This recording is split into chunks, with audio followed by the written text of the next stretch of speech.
नमस्कार साथियों, जेके Surendra Yadav YouTube channel पर आपका हार्दिक स्वागत है। और मैं लेके आया हूं आपके लिए बहुत ही शानदार जानकारी। और दोस्तों, ये जानकारी होने वाली है भारत के भूगोल की पुस्तक को लेकर। क्यों महत्वपूर्ण है, क्यों इंपॉर्टेंट है, सभी बातों पर एक एक पे चर्चा हम करने वाले हैं।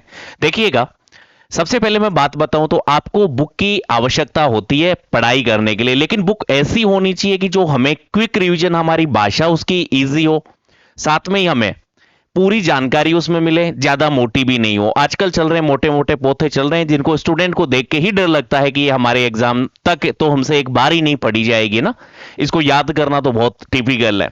दोस्तों, मैं आपके लिए पूरे, मतलब कि मैं ये कह सकता हूं कि मेरे 15 साल की जो पढ़ाने की मेहनत है, और साथ में पिछले 1.5 साल से ये वाली बुक पे मैंने मेहनत की है। बुक इस प्रकार से बनाई है कि आपको शॉर्ट नोट्स बनाने की भी आवश्यकता नहीं है। मैं ये कहूंगा कि आप मात्र 2 घंटे में आप पूरी बुक का रिवीजन कर सकते हो। कैसे, जरा हम उसके बारे में भी बातचीत करने वाले हैं। जरा बने रहिए हमारे साथ और आज के सेशन को हम देखते हैं। जैसा कि आपकी आगामी जो सभी प्रतियोगी परीक्षाएं, चाहे वो आरएस हो सकती है या कोई भी अन्य स्टेट के पीएससी एग्जाम हो सकती है, या फिर आपके टीचर से रिलेटेड, मैं कहूंगा कि जितनी एग्जाम है उनमें सभी में समान रूप से उपयोगी होने वाली है। जैसा कि अभी लेटेस्ट की बात करें तो आरएस की आपकी एग्जाम होने वाली है, बहुत कम समय बचा है, तो आपको शॉर्ट नोट्स या बनाने की आवश्यकता नहीं। साथ में आपने इंडियन ज्योग्राफी नहीं पढ़ी तो उस समस्या को भी कोई ज्यादा समस्या मत लीजिएगा, क्योंकि हम आपके लिए लेकर आए ये वाली पुस्तक जिसमें आपको आरएस छोड़ो, आप किसी भी एग्जाम की मेनली तैयारी कर रहे हो तो उसके सभी टॉपिक इसमें सम्मानित है। आरएस के लिए भी एक भी ऐसा टॉपिक नहीं है कि जो उसमें इंक्लूड नहीं हो। इसमें टोटल जो है वो 16 चैप्टर लिए हैं। चैप्टर इस हिसाब से डिजाइन किए हैं कि एक बार आप थ्योरी पढ़ो, थ्योरी के साथ में प्रत्येक का एक शॉर्ट नोट्स टाइप में मैंने एक डायग्राम बनाया है या फिर मैंने मैप बनाया, जिससे आप आसानी से समझ पाओगे कि एग्जाम में हमें कैसे करना है। देखिएगा, जरा मैं उसी टॉपिक पे लिए चलता हूं, फिर बाद में हम सिलेबस वगैरह की भी चर्चा कर लेंगे ना। सबसे पहले हमारा एग्जाम सेंटर का जो ये पब्लिकेशन, हमारी काफी मेहनत के बाद में ये बुक जो है आज आपके सामने आ पाई है। और इसी के बारे में देखो, आप जैसा देख पा रहे हैं कि संघ एवं राज्य लोक सेवा आयोग की परीक्षाओं के लिए उपयोगी, मानचित्र पर आधारित है, डायग्राम पर आधारित है, पूरी बुक ही ऐसी है। ऐसा नहीं है कि भाई एनसीईआरटी से मैप उठाया चिपका दिया ना बुक बन गई, नहीं। क्यों महत्वपूर्ण है, क्यों सबसे बेस्ट बुक है, वो भी आप देखते ही पता लगा लोगे ना। मैं सबसे पहले अपने इस बुक के बारे में बताऊं तो देखिएगा, मैंने इसमें टोटल जो है वो 16 चैप्टर लिए हैं जो कि आपके हर एग्जाम में आते हैं ना, और उनके सब टॉपिक भी लिए हैं। जैसे सामान्य भारत का परिचय आप देखते रहिएगा, भारत की भूगर्भिक संरचना है, साथ में भारत के भौतिक प्रदेश, उसके सब टॉपिक भी मैंने यहां पर मेंशन किए हैं जितने हो सकते हैं ना। अफवाह तंत्र है, अफवाह प्रतिरूप वगैरह सारे इसमें इंक्लूड है ना। भारत की प्रमुख झीलें हैं, यहां पर देख लीजिए। भारत की नदी घाटी परियोजनाएं हैं, भारत की जलवायु है, जलवायु में भी जितने आपके टॉपिक बनते हैं वो देख लेते हैं। साथ में ही भारत का जैसे मृदा संसाधन वगैरह आ गया, भारत की प्राकृतिक वनस्पति, साथ में ही भारत के वन्य जीव एवं जैव विविधता, जिसमें आजकल बहुत ज्यादा क्वेश्चंस पूछे जाते हैं ना, उसमें आप देख लीजिएगा कि कौन कौन से सब टॉपिक हैं जो कि आपके सारे इंक्लूड किए हैं ना। पुराने एग्जाम का पैटर्न भी हमने देखा है, कैसे नए क्वेश्चन बन सकते हैं, सभी को हमने ध्यान में रखा है। वहीं पे आप देखिएगा कि कृषि के बारे में है, यहां पर खनिज संसाधनों के बारे में भी दिया गया है। भारत के प्रमुख उद्योग हैं, भारत के औद्योगिक प्रदेश हैं, सभी का वर्गीकरण बहुत स्टैंडर्ड तरीके से किया है।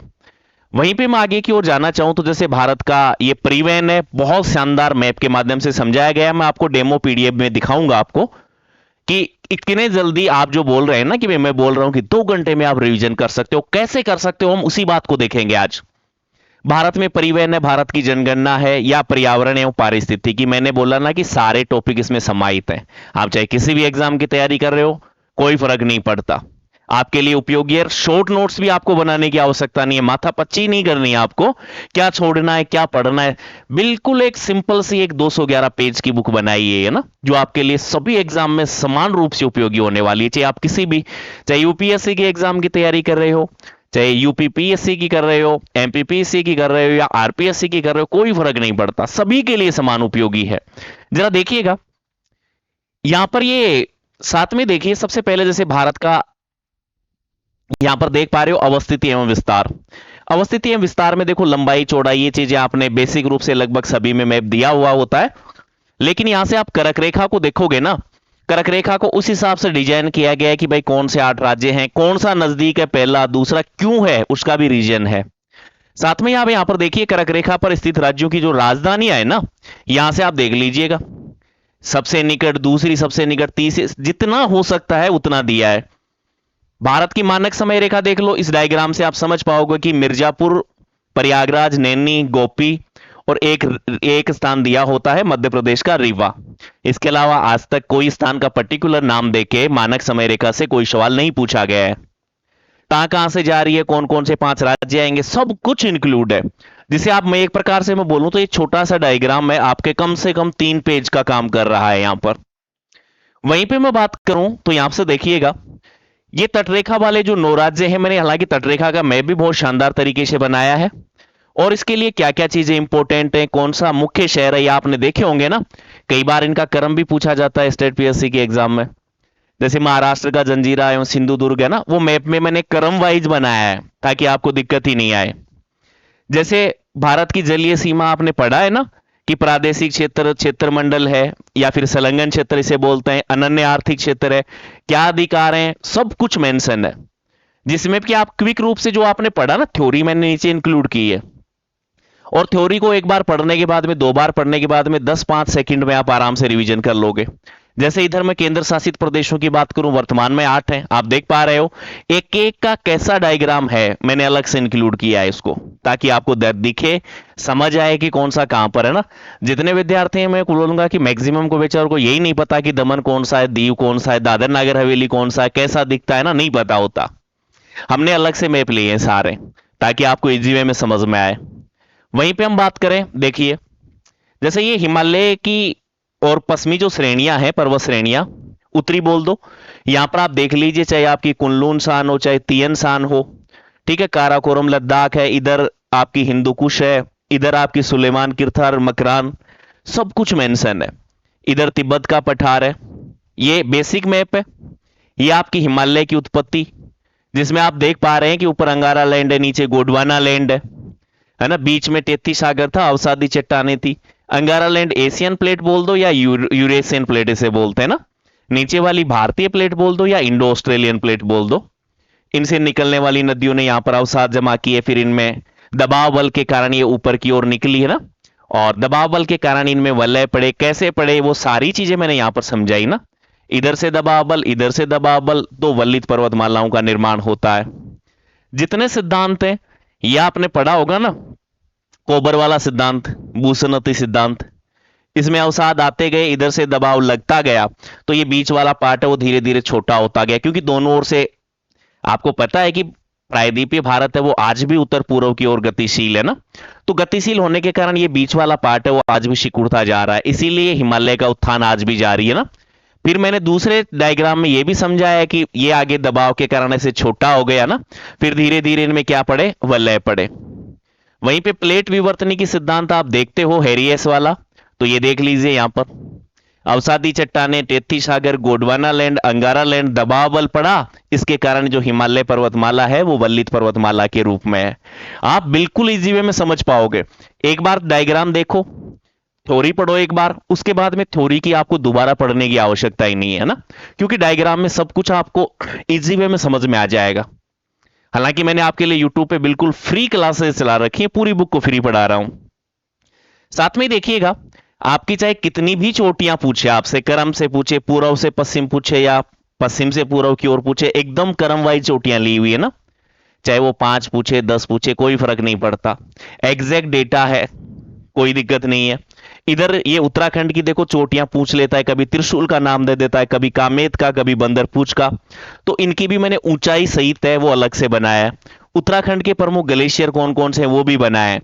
उत्तराखंड की चोटियां देख लीजिए, इनका क्रम देख, सॉरी, हिमालय की चोटियां 14 हैं, उनका क्रम कौन सा होगा उस हिसाब से बनाया है। ये सवाल भी कई बार पूछा गया है ना कि महाहिमालय की प्रमुख चोटियों को पूर्व से पश्चिम की ओर क्रम क्या होगा। कहीं दिक्कत नहीं, आप जितना सोच सकते हो उतनी चीजें इंक्लूड है ना, लेकिन फालतू का एक शब्द भी नहीं लिखा, ताकि आपको पढ़ने में ये नहीं सोचना पड़े कि ये शब्द मुझे छोड़ना है, ये लाइन मुझे कट करनी है ना, कुछ नहीं सोचना। आप अपना सिलेबस निकालो, कौन कौन से टॉपिक हैं और उनमें भी सब टॉपिक कौन कौन से ना, आप आराम से पढ़ सकते हो।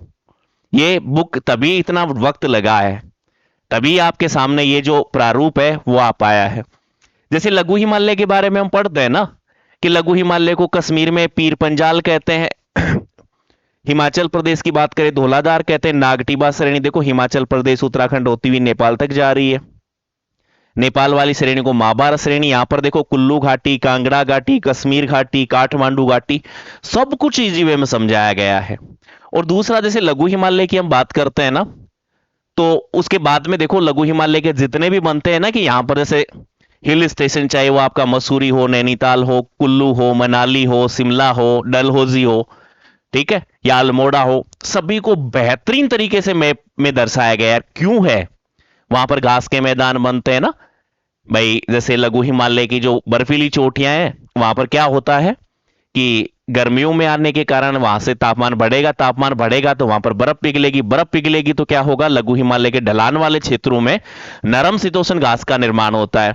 और इन नरम शीतोष्ण घास के मैदानों को जैसे गर्मियों के दिनों में क्या हिल स्टेशन के रूप में बदल जाते हैं ना, जिसलिए हमें तो घूमने जाते हैं कि नहीं जाते, शिमला, कुल्लू, मनाली, डलहौजी ना, सारे लघु हिमालय के हैं ये हिल स्टेशन। या फिर आप इन्हें स्वास्थ्यवर्धक स्थानों की संज्ञा भी दे सकते हो ना। वहीं पे आप देख पा रहे हैं जैसे ये इधर पंजाब हरियाणा का मैदान है, या फिर आप बोल सकते हो इसे सतलज का मैदान। इस सतलज के मैदान की जितनी विशेषताएं मैंने पूरी एक एक बाकायदा लाइन, इजी लैंग्वेज में, जिससे कि आप एक ही बार में समझ पाओ ना, टिपिकल लैंग्वेज का यूज नहीं किया है। और साथ में देखो कि ये पंजाब हरियाणा का मैदान है, इसकी क्या क्या क्वेश्चंस पूछे जा सकते हैं, पूछे गए हैं, पूछे जाने की संभावना है, वो सारे मैंने डायग्राम में इंक्लूड कर दिए, जिससे कि आप क्विक रूप से रिवीजन कर सको। एक बार पढ़ने के बाद में मैं चाहूंगा तो शायद उम्मीद आप 20 सेकंड में आप इसे पूरा कर लोगे आराम से, एक बार रिवीजन के बाद में ना। फ्री में आपको क्लासेस दे रहा हूं, मैं आपको समझाऊंगा कि डायग्राम को पढ़ना कैसे है। हालांकि आप थ्योरी पढ़ोगे तो शायद उम्मीद है मुझे आपको की आवश्यकता नहीं पड़ेगी क्लासों की, लेकिन फिर भी चाहते हो तो मैं यूट्यूब पे बिल्कुल फ्री क्लासेस चल रही है अपनी एग्जाम सेंटर पे, है ना। दूसरा देखिए यहां पर गंगा का मैदान 3 राज्यों में फैला हुआ है मेनली, उत्तर प्रदेश, बिहार और पश्चिम बंगाल। इसको भी मैंने आप जानते हैं कि 3 भागों में बांटा गया है, ये पूरी इसकी डिटेल है। 3 भागों में बांटा गया है ऊपरी गंगा मैदान, जैसे मैं ऊपरी गंगा मैदान की देखो थ्योरी नीचे लिखी हुई है पूरी, फिर इसका जो निचोड़ निकल के आता है जो शॉर्ट नोट्स के रूप में, वो ये वाला है कि इसकी उत्तरी सीमा शिवालिक हिमालय के द्वारा, दक्षिणी सीमा किसके द्वारा है, प्रायद्वीपीय पठार के द्वारा, पूर्वी सीमा की बात करता हूं तो 100 सेंटीमीटर समोच्च वर्षा रेखा है, पश्चिमी सीमा आपकी यमुना नदी मान लो, या फिर दिल्ली रीज या कटक मान लो, या फिर सतलज का मैदान मान सकते हो ना। इसकी विशेष बात क्या है, औसत ऊंचाई जैसे 100 से 300 मीटर है, और ये नवीन जलोढ़ मिट्टी से निर्मित एक मैदान के रूप में है। वहीं पे हम बात करें जैसे मध्यवर्ती गंगा का मैदान या मध्य गंगा का मैदान देख लीजिए, इसकी विशेष बात क्या है कि इसका निर्माण करने वाली ये वाली नदियां हैं, आपने यहां पर गंडक, कोसी, घाघरा नदियां देखी। इन नदियों का प्रवाह आपको पता है कि विसर्पण होता है, विसर्पण होगा तो यहां पर क्या होगा, बाढ़ की समस्या भी आएगी, साथ में ही जलोढ़ के साथ में आपको कैल्शियम कार्बोनेट के कंकड़ भी मिलेंगे ना। 1-2 बार आप थ्योरी पढ़ोगे, उसके बाद में थ्योरी की आवश्यकता नहीं होगी, आप इसको सीधा देखोगे, आप समझ जाओगे। अभी हमने क्या देखा था, इसके इधर वाले साइड में कौन सा था, ऊपरी गंगा मैदान, इधर वाली साइड में देखो पश्चिम बंगाल में आते ही आपका निम्न गंगा मैदान आ जाएगा। मैं बात करूं आपके निम्न गंगा मैदान की, जो कि सबसे ज्यादा इंपॉर्टेंट है, इसमें किससे निर्माण हुआ है, क्या विशेष बात है, सब कुछ इंक्लूड है। जैसे सुंदरवन का डेल्टा हो, मैंग्रोव वनस्पति, विश्व का सबसे बड़ा नदी डेल्टा। हालांकि आपको पता है कि सुंदरवन के डेल्टा को पृथ्वी की किडनी कहते हैं ना, हालांकि पृथ्वी के फेफड़े अमेजन के जो वर्षावन है वो कहलाते हैं ना। सब कुछ मेंशन है, शॉर्ट नोट्स के रूप में यह काम करेंगे। जैसे मैं ब्रह्मपुत्र के मैदान की लेकर बात करें कि इसकी पूर्व में ऊंचाई 130 मीटर है, इधर जा रहे हैं तो मात्र 30 मीटर है, यह इसका क्षेत्रफल है, पूर्व से पश्चिम लगभग 720 किलोमीटर है। यदि हम उत्तर से दक्षिण लंबाई देखते हैं तो आप देख पा रहे हैं कि मात्र 80 किलोमीटर है। इजी वे में देख पाओगे, पूरा इजी वे में समझ पाओगे। वहीं पे आगे की ओर चले, जैसे ये देख लीजिए आप छोटा नागपुर का पठार, जैसा मैं बताता हूं, ये देखो डेमो पीडीएफ है, पूरी बुक नहीं है। मैं आपको कि एक प्रकार से कि देख पाओ कि कौन कौन से चैप्टर किस प्रकार से हमें पढ़ने होते हैं ना। एग्जाम में हमारे पास नोट्स बनाने का टाइम नहीं होता। बुक की प्राइस बहुत नॉमिनल है, डिलीवरी आपके लिए सभी के लिए फ्री रखी है, मात्र 251 रुपए ना, मैं आगे मैं बता दूंगा। दामोदर नदी जैसे छोटा नागपुर पठार को 2 भागों में बांट रही है, ऊपर वाला हजारीबाग, नीचे वाला रांची पठार। रांची पठार के मध्य से भी एक नदी बहती है जिसका नाम सवर्ण रेखा है। आपको पता है कि सवर्ण रेखा के किनारे रांची शहर बसा हुआ है। आप एक दो बार पढ़ो, फिर इसको देखोगे आप मैक्सिमम 5 या 7 सेकंड में देखोगे, समझ में आ जाएगा डायग्राम। दिक्कत ही नहीं है आपको पूरी थ्योरी पढ़ने की, एक दो बार पढ़ेंगे बस काम बन जाएगा आपका। एग्जाम के टाइम में आप, मैं कहूंगा कि 5-10 दिन पहले भी चाहोगे ना तो 5 दिन में 5 बार रिवीजन कर सकते हो ना। कितना टाइम चाहिए? यही 1-1.5 घंटा 2 घंटा मैक्सिमम बताया मैंने, इतना क्विक रिवीजन कर सकते हो। उसी प्रकार से डिजाइन किया है इस बुक को ना, जो कि पहली ऐसी बुक होगी ये आपके सारे काम में आएगी। वहीं पे आप देख लीजिए, जैसे अरावली पर्वतमाला, देखो अरावली पर्वतमाला राजस्थान के हिसाब से नहीं है, इंडिया के पर्पज से बनाई है। यदि भारत के पर्पज से बनाई है, भारत के भूगोल के पर्पज से बनाई है, तो आप देख पा रहे हैं कि इसमें इसके अलावा आपको शायद ही ऐसा कोई क्वेश्चन मिलेगा कि जो एग्जाम से बाहर आता हो, नहीं मिलेगा। वहीं पे मैं बात बताऊं, इधर की ओर आओ, देखो यह आपकी विंध्याचल पर्वतमाला है। विंध्याचल पर्वतमाला की जैसे 4 पहाड़ियां मेनली, विंध्य पर्वत, बांडेर पर्वत, कैमूर पर्वत, पारसनाथ पर्वत। पारसनाथ जो झारखंड में फैला, उसकी सबसे ऊंची चोटी पारसनाथ है ना, 1365 मीटर, वो भी मैंने इंक्लूड की है। इधर आप देखेंगे कि बांडेर है, बांडेर की सबसे ऊंची चोटी है सद्भावना पीक, या जिसे गुडविल पीक कहते हैं, जो कि एमपी में है, 752 मीटर। 2-3 बार मैंने एग्जाम में सवाल ये देखा है, सोन नदी के बारे में पूछा है कि कौन सी 2 पहाड़ियों के बीच से होके जाती है, बिल्कुल जा रही है ना अमरकंटक से निकली, ये कैमूर और पारसनाथ के मध्य से होके जा रही है। ब्रंश घाटी में यहां से बहने के कारण नर्मदा नदी इधर की ओर आ जाती है। नर्मदा ब्रंश घाटी के जस्ट नीचे की ओर आते हैं तो आपको पता है कि सतपुड़ा पर्वतमाला आती है। हमने उसका भी डायग्राम बहुत शानदार तरीके से बनाया है, ये देख लीजिए यहां पर। सतपुड़ा की मेनली 3 पहाड़ियां हैं, ये आपकी राजपीपला पहाड़ी, महादेव पहाड़ी, मैकाल पहाड़ी। मैकाल आपको पता है कि मध्य प्रदेश छत्तीसगढ़ दोनों में फैली हुई है। सवाल यहां से बहुत बार पूछा गया है, या तो इनका क्रम पूछ लेता है, 3-4 नाम दे देता है, आपकी जो जैसे पीसीएस की एग्जाम होती है ना उनमें क्या पूछ लेता है, इधर सतपुड़ा नाम दे देगा, एक मैकाल दे देगा, एक महादेव दे देगा, एक छोटा नागपुर दे देगा, फिर पूछेगा कि यदि हम पश्चिम से पूर्व की ओर जा रहे हैं तो इनका सही क्रम क्या होगा। ये मैंने बहुत एग्जाम में ये सवाल देखा है। मैं कह रहा हूं कि आपको एक बार ये पढ़ने के बाद में आपके जो नए क्वेश्चंस भी बनते हैं आप उनको भी अटेंड कर पाओगे, सारी बातें इंक्लूड है। जैसे अमरकंटक चोटी है 1048 मीटर, किसकी है? मैकाल श्रेणी की है, कहां पर है? एमपी में है।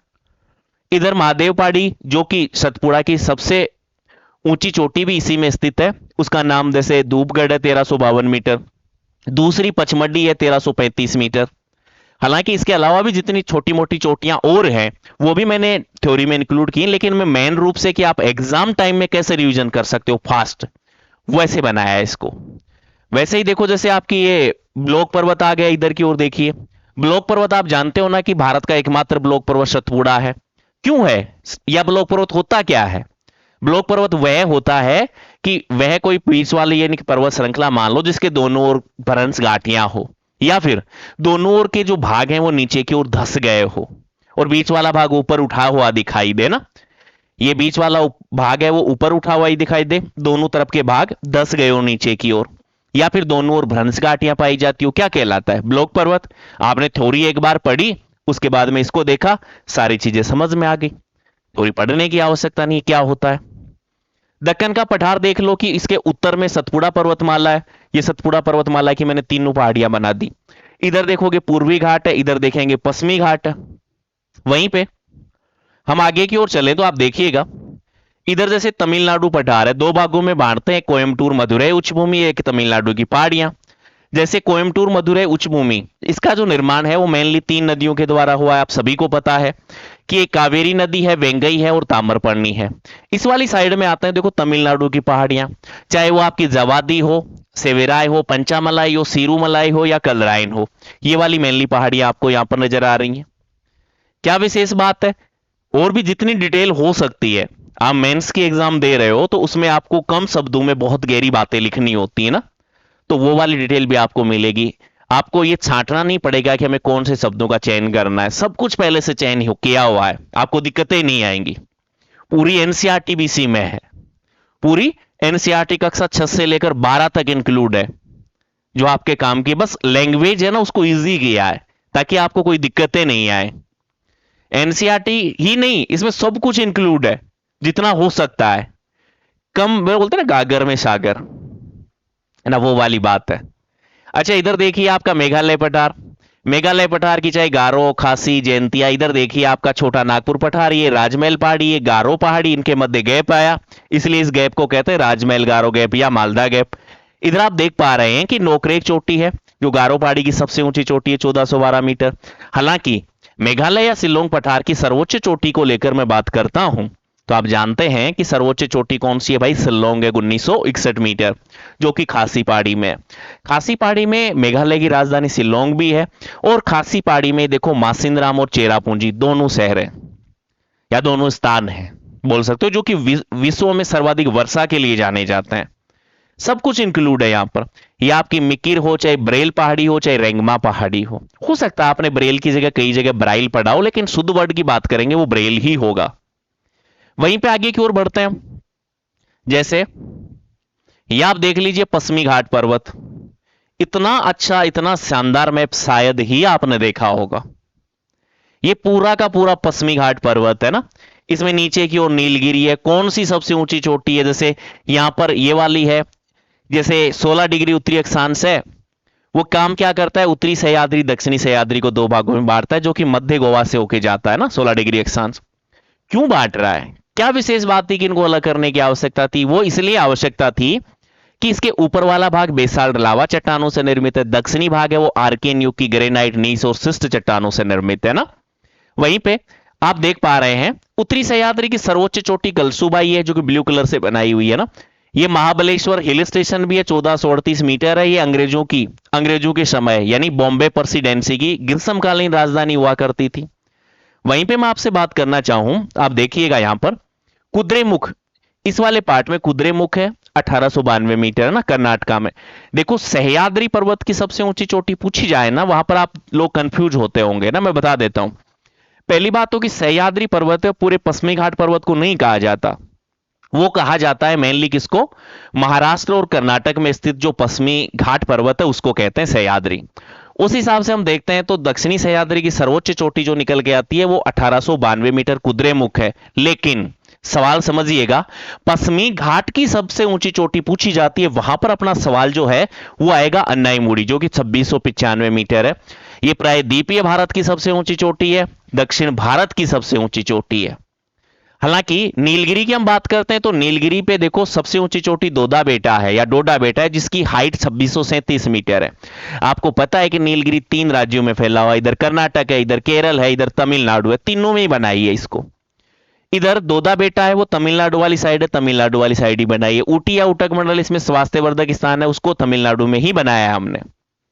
वहीं पे आप देखिएगा इसके नीचे की ओर देखो पालनी पहाड़ी जा रही है जो तमिलनाडु की ओर है। कोडाई कनाल जो हिल स्टेशन है या स्वास्थ्यवर्धक स्थान है, उसको भी हमने इधर ही बनाया है तमिलनाडु में, ताकि आपको कहीं कंफ्यूजन रहे ही नहीं। इतना इजी काम कर दिया आपके लिए। ऐसा नहीं है कि भाई यही मैप बनाया होगा हमने, नहीं, आपके सारे मैप ही ऐसे हैं। चाहे आप पूर्वी घाट पर्वत की बात कर लो, ये लो भाई, ये पूर्वी घाट पर्वत की जितनी पहाड़ियां हैं, जितनी चोटियां हैं, सब कुछ मेंशन है, सब कुछ मेंशन है। चाहे मल्लेगिरी हो, नियामगिरी हो, मेघशानी हो, जिंदागढ़ हो, ठीक है, अराया कोंडा हो, वेली कोंडा हो, पाल कोंडा हो, नल्ला मलाई हो, सब कुछ इंक्लूड है यहां पर। उनकी ऊंचाई क्या है, क्यों इंपॉर्टेंट है, सब बातें इंक्लूड है ना। मैं कह रहा हूं कि आप एक दो बार पढ़ने के बाद में थ्योरी को आप क्विक रूप से, बहुत फास्ट रूप से बहुत रिवीजन कर सकते हैं, जिससे कि आपको अलग से शॉर्ट नोट्स की आवश्यकता ही नहीं है, छांटने नहीं है कि क्या बनाना है क्या छोड़ना है, सब कुछ हमने पहले से ही करके दिया है। अच्छा वहीं पे देखिए, चाहे वो गुजरात की पहाड़ियां हो, सब कुछ पहले से इंक्लूड है ना। या आपके तटीय मैदान देख लो, इजी वे में सवाल आता है आपका, सीधा सीधा यहीं से निकल जाएगा कि उत्कल का जो मैदान है, ठीक है, उत्कल का मैदान है, ये कोरोमंडल का मैदान है, सब कुछ मेंशन है यहां पर। मालाबार का मैदान कौन सा है, कन्नड़ का मैदान कौन सा है, कोंकण का मैदान कौन सा है, काठियावाड़ का मैदान, कच्छ का मैदान, सब कुछ इंक्लूड है ना। कहां से कहां तक है, जैसे कोंकण का मैदान दमन से लेकर मध्य गोवा तक है, बिल्कुल। किसके लग रहा है, इधर देख रहे हो तो आप महाराष्ट्र के लग रहा है। इधर की बात करते हैं, कन्नड़ मध्य गोवा से लेकर मैंगलोर तक किसके लग रहा है, कर्नाटका के। मालाबार का मैदान केरल के लग रहा है, मैंगलोर से लेकर कन्याकुमारी तक है। कोरोमंडल तट कन्याकुमारी से लेकर कृष्णा नदी तक है ना, मेनली किसके लग रहा है, तमिलनाडु के लग रहा है। मैं कह रहा हूं सब कुछ बातें इतने इजी वे में की हैं। अब आपको मैदान पढ़ने की आवश्यकता हो, मैं कह रहा हूं कि 20 एक सेकंड मान लो आप, शायद 20 सेकंड बहुत अच्छे से सफिशिएंट है आपके लिए। एक बार थ्योरी पढ़ लेना, उसके बाद में रिवीजन के लिए 20 सेकंड आपके लिए सफिशिएंट होंगे। इससे बेहतरीन क्या चीजें आपके लिए हो सकती हैं।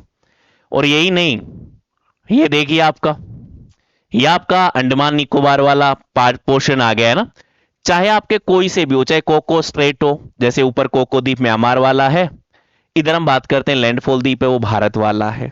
मैं कह रहा हूं सब कुछ, कौन सा ये जैसे उत्तरी अंडमान की सबसे ऊंची चोटी सैडल पीक है, क्षेत्रफल कितना है, दूसरा सबसे बड़ा है, कितना क्षेत्रफल है। यहां पर प्रत्येक की अलग अलग चोटियां दी हैं, जैसे माउंट डियो वैली 515 मीटर है मध्य अंडमान की, इसकी सैडल पीक है। इसकी हम बात करते हैं तो इसकी माउंट हैरियट है।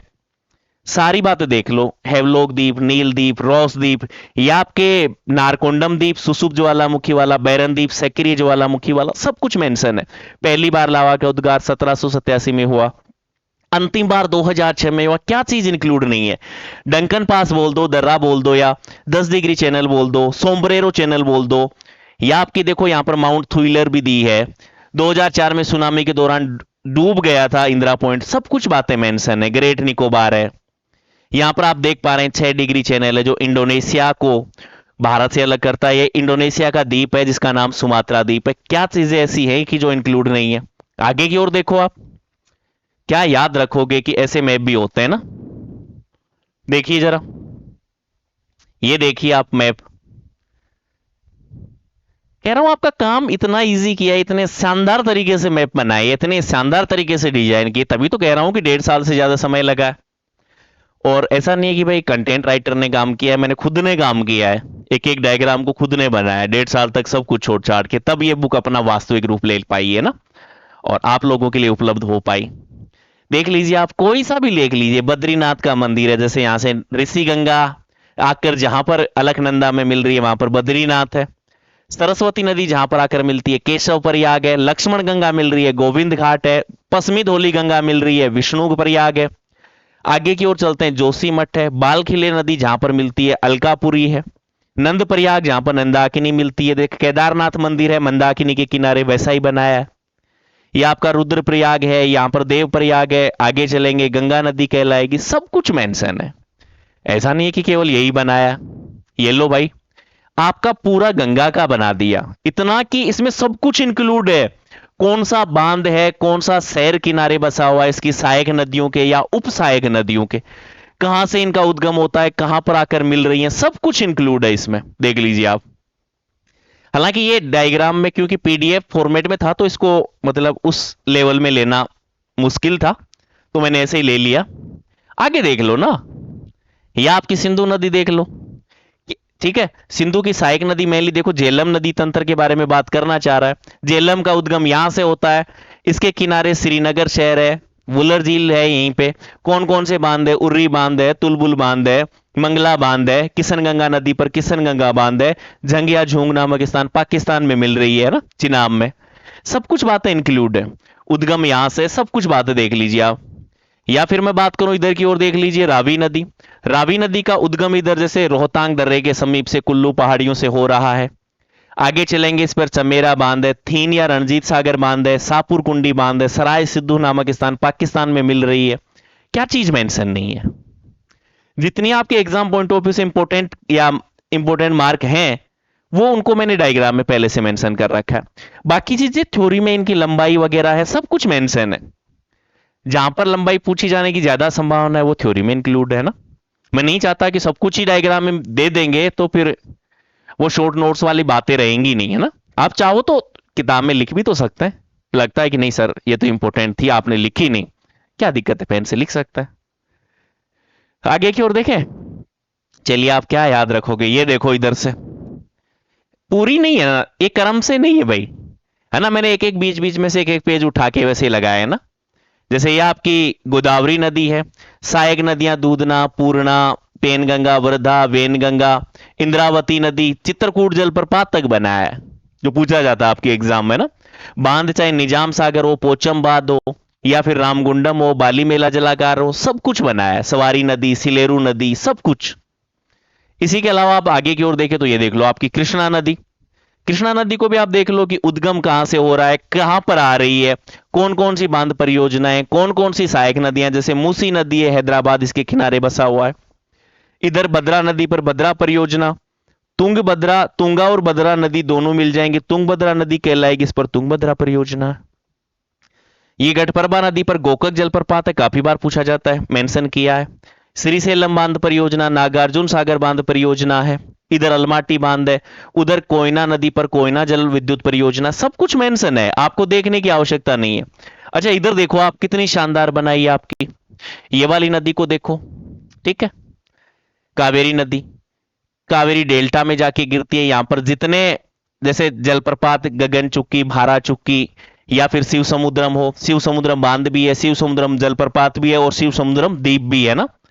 इसके अलावा मेटूर बांध है, इसके किनारे तिरुचिरापल्ली शहर बसा हुआ है, होगेनकल जलप्रपात है। इधर देखो ये तीन द्वीप, आदिरंगम, मध्यरंगम, अंतरंगम, या फिर श्रीरंगपट्टनम। श्रीरंगपट्टनम द्वीप पर श्रीरंगम मंदिर है या श्रीरंगपट्टनम मंदिर है। इधर आप देखिए शिव समुद्रम द्वीप पर एक मंदिर बना हुआ है, जिसका आप गौर से देखिए, मैं जूम करके दिखा देता हूं, सब कुछ बहुत अच्छे से पूरी डिटेल से बनाया है। एक एक चीज, जहां पर जलप्रपात लिखा है वहां पर जलप्रपात का ही डायग्राम मिलेगा आपको ना। जहां पर मंदिर है, ये देख लो, जैसे बांध है तो बांध का ही मिलेगा आपको ना, ये जलागार है तो वैसा ही मिलेगा, मेटूर बांध है, इधर देख लीजिए ये मंदिर है तो वैसा ही बनाया है। ठीक है, आगे की ओर बढ़े, आगे की ओर बढ़ते हैं तो देखिए आपका मानसून, ये मानसून के आगमन की तिथियां हैं, है ना। मैं कह रहा हूं कोई भी डायग्राम हो, कोई भी डायग्राम सिंगल कहीं से कॉपी पेस्ट नहीं मिलेगा, सारे मेहनत करके बनाए हैं ना। ये लाइनें जो दिख रही है ना, वो आईपैड से एक एक खींची हुई है हाथ से।